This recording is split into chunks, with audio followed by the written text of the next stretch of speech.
लोगों ने, कुल दो लोगों ने पूरी कौम को बदनाम कर दिया।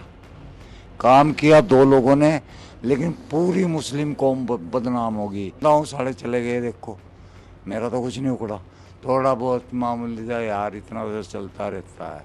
थोड़ी देर आधा घंटा अगर रह जाते तो मेरे साथी आने वाले थे आधे घंटे बाद। जिंदा तो मैं ही नहीं जान देता। मेरा बेटा भी नमाज पढ़ता रहो, मैं बोलता ही नहीं उसको। मेरी बीवी पढ़ती है, पढ़ती रहो, बोलता ही नहीं मैं उसको। मेरे और भाई हैं, नमाज पढ़ते हैं, पढ़ते रहो, ईद मनाते हैं, मनाते रहो। मैं नहीं मनाता, मैं समझ गया। वीडियो देखी है, उसके पिताजी कह रहे कि इनको मारना नहीं चाहिए था, तो मेरे को क्यों मारना चाहिए था। नमस्कार, मैं गौरव कुमार पांडे और इस वक्त यूपीता की टीम मौजूद है गाजियाबाद में। 27 फरवरी की सुबह एक दर्दनाक घटना घटती है गाजियाबाद के लोनी में, जब सलीम वास्तिक, जो कि खुद को एक्स मुस्लिम कहते हैं, और उनके घर पर दो नकाबपोश पहुंचते हैं और बाकायदा हमला कर देते हैं चाकुओं से। इतना धारदार हथियार रहता है और बाकायदा उनका एक ही मोटिव होता है, सिर तन से जुदा। लेकिन ऊपर वाले की एक तरह से रहमत देखिए कि आज सलीम वास्तिक हमारे साथ मौजूद हैं और आज बिल्कुल स्वस्थ हैं। स्वस्थ कह सकते हैं? हाँ, कह नहीं सकते, देख लो, स्वस्थ ही हूँ, टनाटन। और क्या। तो सलीम जी, अभी मुझे बताइए कि अभी डॉक्टर से जो लेटेस्ट आपका चेकअप हुआ, क्या कुछ है? सब कुछ बढ़िया चल रहा है? बेहतरीन चल रहा है जी। दुख इस बात का है कि कुछ गंदे जहन दिमाग के मुस्लिम लोगों ने, कुल दो लोगों ने पूरी कौम को बदनाम कर दिया। काम किया दो लोगों ने, लेकिन पूरी मुस्लिम कौम बदनाम होगी। मैं अपनी मुस्लिम कौम को भारत के अंदर इज्जत देना चाहता हूँ। मैं अपनी मुस्लिम कौम को पढ़ता हुआ देखना चाहता हूँ। मैं अपनी मुस्लिम कौम को ऑफिसर देखना चाहता हूँ। मैं उनको जिहादी नहीं देखना चाहता। मैं उनको कत्लेआम करने वाला नहीं चाहता। मैं उनकी इज्जत चाहता हूँ भारत के अंदर। और यही मैं काम कर रहा हूँ कि मेरे भाई मुसलमान कौन है, मेरा खुद का परिवार है। चाचा, ताऊ, फूफा, नाना, दादा, मामा सब मुसलमान हैं। मैं उनकी इज्जत चाहता हूँ इस भारत के अंदर। वो कब होगी? जब वो ऐसी जिहादी मानसिकता से बाहर आएंगे, पढ़ेंगे, लिखेंगे, नौकरी पे जाएंगे, अच्छे काम करेंगे। ऐसे काम करके इज्जत नहीं बनेगी। इन दो लोगों ने पूरी कौम को बदनाम कर दिया और मैं जिंदा हूँ, साढ़े चले गए, देखो मेरा तो कुछ नहीं उखड़ा, थोड़ा बहुत मामूली सा यार, इतना उधर चलता रहता है। अच्छा, उस दिन 27 तारीख को जो घटना घटी, तो उस दिन आप क्या कर रहे थे? और एकदम से जब ये हमलावर हमला करने लगे तो क्या दिमाग में चल रहा था? एक्चुअली मैं सोया हुआ था और कंबल उड़ा हुआ था। उसी वक्त मेरे पास एक मैसेज आया, तो मैंने फ़ोन उठा के बाहर निकाला, देखा, मैसेज देख रहा था और देखा तो दो लड़के बाहर खड़े हुए। मैंने पूछा, हाँ भाई क्या काम है, कुछ काम है? बोले हाँ जी, कुछ बात करनी है। मैंने कहा बोलो बोलो। मैंने सोचा मेरे पड़ोस के लोग हैं, एक दो घर छोड़ के, क्योंकि वही मुल्ला जी था उनमें, दोनों के दोनों। मैंने कहा कोई बात नहीं, भाई हैं अपने। मैंने कहा आ जाओ। उन्होंने अंदर आते ही एकदम से यहाँ से वो ब्लेड्स निकाल ले। हाँ, और वो ब्लेड्स भी खतरनाक खतरनाक वाले ब्लेड, और फटाक से मेरे ऊपर एक इधर हमला कर दिया और एक इधर कर दिया। इतनी देर में मुझे समझ में आ गया ये तो खतरनाक हो रहा है। एक की मैंने गर्दन पकड़ ली। गर्दन पकड़ने के बाद वो हो गया कमज़ोर। दूसरे वाले ने क्या किया, मेरे ऑफिस पे एक कांच की टेबल रखी थी, वो उठा के मेरे ऊपर मारनी शुरू कर दी। उससे मैं कमज़ोर हो गया, अकेला था। थोड़ी देर आधा घंटा अगर रह जाते तो मेरे साथी आने वाले थे आधे घंटे बाद। जिंदा तो मैं ही नहीं जान देता। पर जो हमारी, जो भारत की क्या, जो हमारी यूपी की सरकार है, यूपी की पुलिस है, उसने इतनी ईमानदारी से गलत लोगों को सज़ा दी।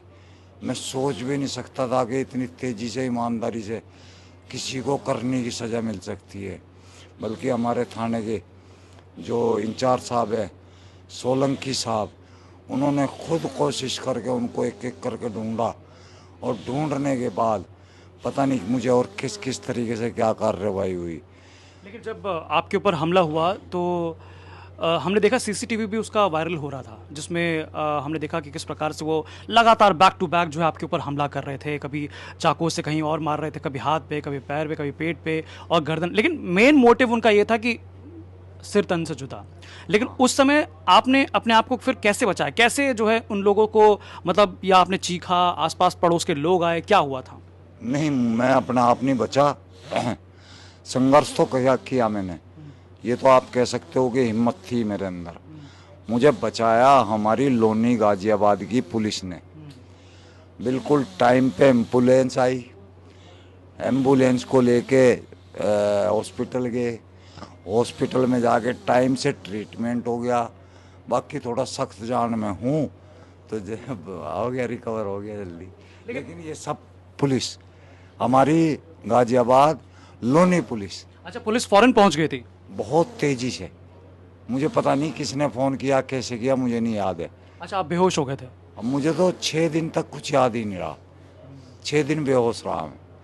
पर हमारे जो सोलंकी साहब हैं यहाँ थाना इंचार्ज, उन्होंने सारी कार्रवाई की। जी, कोई दिक्कत नहीं, मतलब आप आराम से बिल्कुल जो है बात कर सकते हैं। लेकिन जिस प्रकार से मतलब इस तरह के लोग हैं जो इस मानसिकता के साथ आपके पास आए थे, सिर्फ तन से जुदा वाली मानसिकता के साथ आए थे, ऐसे लोग क्यों आपके पीछे पड़े? आखिर इतनी दुश्मनी क्यों है? होनी नहीं चाहिए थी, क्योंकि हम इनके दुश्मन हैं ही नहीं। मैंने कभी ज़िंदगी में मुसलमान के खिलाफ कोई बयान नहीं दिया अपनी ज़िंदगी में। जितनी मर्जी वीडियो उठा के देख लो। मैं ये कहता हूँ कि कुरान अल्लाह की किताब नहीं है। ये मैंने पढ़ा है और ये फैक्ट है। इसके ऊपर मैंने सैकड़ों डिबेट भी की है। उन डिबेट में मैं विजयी रहा हूँ। ये हकीकत है। और इससे कोई मुसलमानों से मेरी दुश्मनी नहीं होगी। मेरी सोच अलग। मेरा बेटा भी नमाज पढ़ता रहो, मैं बोलता ही नहीं उसको। मेरी बीवी पढ़ती है, पढ़ती रहो, बोलता ही नहीं मैं उसको। मेरे और भाई हैं, नमाज पढ़ते हैं, पढ़ते रहो, ईद मनाते हैं, मनाते रहो। मैं नहीं मनाता, मैं समझ गया। मैं किसी को फोर्स नहीं करता। अच्छा, आप मुझे बताइए कि अब जैसे कि हम देख रहे हैं कि आप जब बात कर रहे हैं तो गर्दन से बिल्कुल आवाज़, ये क्या, कैसे, क्या है? ये आज ही वो इंस्ट्रूमेंट लगा हुआ था ना सांस वाला, वो आज ही रिमूव किया है डॉक्टर ने। और डॉक्टर ने बोला है कि कम बोलिए? उन्होंने कहा कम नहीं, बस तेज नहीं बोलना। हाँ, तो आप तेज़ बिल्कुल मत बोलिए, बिल्कुल आराम से हम बात कर सकते हैं, कोई दिक्कत नहीं है। आप आराम से जो है हमसे बात करिए, क्योंकि ये बिल्कुल एक्सक्लूसिव इंटरव्यू है जो सबसे पहले हम जो है यूपी तक सभी के सामने ला रहे हैं आपका इंटरव्यू। तो आपकी बात रखना भी बहुत ज़रूरी है। अभी तक जो है तमाम लोग जो आपको मतलब देख रहे थे या आपकी खबर जानना चाह रहे थे, एक तो हमारे पास भी काफ़ी सारे मैसेजेस आ रहे थे कि सलीम वास्तिक पर क्या अपडेट है, हेल्थ बुलेटिन जारी करिए, अब वो कैसे हैं, कैसे, तो लगातार लोग आपके बारे में पूछ रहे हैं, तो आप आराम से जो है हमें बता सकते हैं। तो अब जैसा कि सवाल था ये, तो कई सारे लोग जो कि कहते हैं खुद को मतलब एक तरह से मुसलमानों के हितैषी, एक तरह से उनकी बात करने वाले, उनके उनकी उनके एक तरह से मुद्दे उठाने वाले, लेकिन सोशल मीडिया पर जब आपके साथ ये हादसा हुआ उसके बाद कोई हलचल नहीं थी, इस पर क्या कहेंगे आप? अभी भी कुछ लोग मुझे गलत समझ रहे हैं। वो सोचते हैं कि मैं मुसलमान का दुश्मन हूँ। मैं रियल में अपने भाई का दुश्मन कोई कैसे हो सकता है?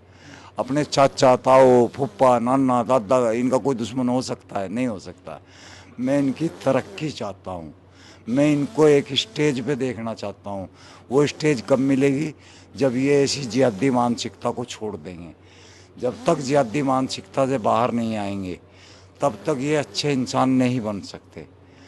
बस मैं ये चाहता हूँ इनके हिंदू लोग इनको देखते ही सैल्यूट करें कि ये है मुसलमान, ऐसे होते हैं मुसलमान। ये मुसलमान थे जिन्होंने मुझे मारने की कोशिश की, शैतान थे, मुसलमान नहीं थे, शैतान थे।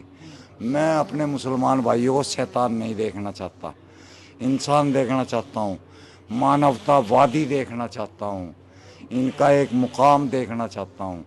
उस पर आएंगे, एक दिन आएंगे, जल्दी आएंगे। तो आज जिस प्रकार से मतलब लगातार मतलब एक तरह से पुलिस ने जो कार्रवाई की आपके हादसे के बाद से, मतलब फ़ौरन जो है तुरंत कार्रवाई करते हुए जीशान और जो गुलफाम है उनका एनकाउंटर किया गया, तो पुलिस की तत्परता को लेकर क्या कहेंगे आप? एक नंबर। मैंने इतनी ज़िंदगी में ऐसी इतनी मतलब यार मेरे पास जवाब वो नहीं है, शब्द नहीं है इतनी भयंकर तरीके से न्याय दिलाना किसी को बहुत बड़ी बात है, और न्याय ही दिलाया है, गलत नहीं किया उनके साथ, क्योंकि उन्होंने जो किया वो सीसीटीवी में सब दिख रहा है। ऐसे इंसान को जीने का कोई हक नहीं है। मैंने उसके पिताजी की भी वीडियो देखी है, उसके पिताजी कह रहे कि इनको मारना नहीं चाहिए था, तो मेरे को क्यों मारना चाहिए था? अगर उनको नहीं मारना चाहिए था तो उसने यूं क्यों नहीं कहा कि मेरे बेटों ने भी ये गलत किया है कि उस आदमी के ऊपर जानलेवा हमला किया? ये भी गलत था ना। ठीक है, और 2 बच्चे मर गए, मानता हूँ, वो खुद नहीं मरे, एक मजहब ने उनको ले लिया, ख़त्म कर दिया। उसके भी बच्चे होंगे, परिवार होगा, कितने दुख हो रहे होंगे उन दोनों बच्चों के। लेकिन उन्होंने काम ऐसा कर दिया था कि सरकार को तो ये कदम उठाना ही था। और हमारे साथ दुनिया खड़ी है, अमित भाई बैठे हमारे साथ, इन्होंने बहुत साथ दिया हमारा, और भी बहुत लोग हैं। अच्छा, कहते हैं कि बुरे वक्त में इंसान जो है, बुरा वक्त कहीं ना कहीं हमें पहचान दिला देता है कि कौन हमारा मतलब एक तरह से अच्छा है या कौन जो है बुरा है, कौन हमारे बारे में सोच रहा है, कौन नहीं सोच रहा है। आपने कितने लोगों को पहचाना? काफ़ी लोग सामने आए हैं और मैं उनको समझाऊंगा, बड़े प्यार से समझाऊंगा। मैंने कहा मैं थारा दुश्मन थोड़ा ही हूँ। इतना कुछ होने के बाद भी? हाँ, मेरे तो हैं, फिर भी आप भी मेरे भाई हो, वो भी मेरे भाई हैं। मैं हिंदू मुस्लिम सिख ईसाई इसको नहीं मानता। मैं इंसानियत को, मानवता को, प्रेम को, इसको मानता हूँ। मेरे लिए मुसलमान भी इंसान है, हिंदू भी मुसलमान है, इंसान है, सिख भी इंसान है। इनके अंदर वो जो गंदगी है उसको ख़त्म करना चाहता हूँ। मेरा एक आखिरी सवाल, क्या एक बार फिर सलीम वास्तिक अपने धारदार तर्कों के साथ नजर आएंगे? धारदार तो पता नहीं, पर मैं ज़िंदगी भर ये काम करता हूँ। और सच बोलना, सही बोलना, अपने हिते पड़ोसी की, भाई की कुशलता चाहना अच्छा काम है, तो अच्छे काम से पीछे हटना गलत है। अच्छा, शुक्रिया हमारे साथ बात करने के। तो सलीम वास्तिक जी हमारे साथ थे और